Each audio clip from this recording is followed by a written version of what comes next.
Cut work സാരീസിന്റെ collections ആണ് ഇന്ന് വരുന്നത് കേട്ടോ. സോഫ്റ്റ് സെമി സിൽക്കിൽ നല്ല പാറ്റേണിലെ ഫ്ലോറൽ ഡിസൈൻസിലുള്ള കട്ട് വർക്ക് പാറ്റേൺ ആണ് വരുന്നത്. ഞാൻ Jebin Shafeeq, welcome to Cloud Designs. നല്ല ബ്യൂട്ടിഫുൾ പാറ്റേണിലാട്ടോ കട്ട് വർക്ക് വരുന്നത്.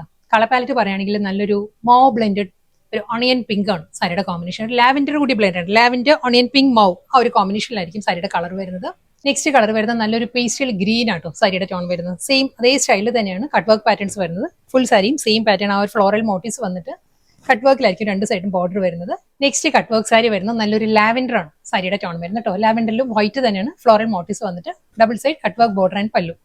നെക്സ്റ്റ് കളർ വരുന്നത് ചിക്കു ടോൺ ആണ്. ചിക്കുയിലും വൈറ്റ് തന്നെ കേട്ടോ. എല്ലാ സാരീസിനും ആ ഒരു ഫ്ലോറൽ മോട്ടീവ്സ് വരുന്നത്, എംബ്രോയിഡറി വർക്ക് വരുന്നത് വൈറ്റിലായിരിക്കും. നെക്സ്റ്റ് കട്ട് വർക്ക് പാറ്റേൺ വരുന്നത് പീകോക്ക് ബ്ലൂ ആട്ടോ സാരിയുടെ കളർ വരുന്നത്. വൈറ്റ് തന്നെയാണ് ഫ്ലോറൽ മോട്ടീവ്സ് വന്നിട്ട് രണ്ട് സൈഡിലും കട്ട് വർക്ക് ബോർഡർ വിത്ത് പല്ലു. കളർ വരുന്നത് നല്ലൊരു മൂവ് ടോൺ ആണ് സാരി വരുന്നത്. വൈറ്റ് തന്നെ കേട്ടോ. ഫ്ലോറൽ എംബ്രോയിഡറി വർക്ക് വന്നിട്ട് double side cut work border and പല്ലു. കളർ നല്ലൊരു മെറൂൺ ആട്ടോ സാരിയുടെ ടോൺ വരുന്നത്. സെയിം സ്റ്റൈൽ അതേ പാറ്റേൺ തന്നെ ആയിരിക്കും കട്ട് വർക്ക് ബോർഡർ ആൻഡ് പല്ലു. ലാസ്റ്റ് കളർ വരുന്നത് കേട്ടോ പീച്ചിഷ് പിങ്ക് ആണ്. പീച്ച് ബ്ലെൻഡഡ് പിങ്ക് ആണ് സാരിയുടെ ഷെയ്ഡ് വരുന്നത്.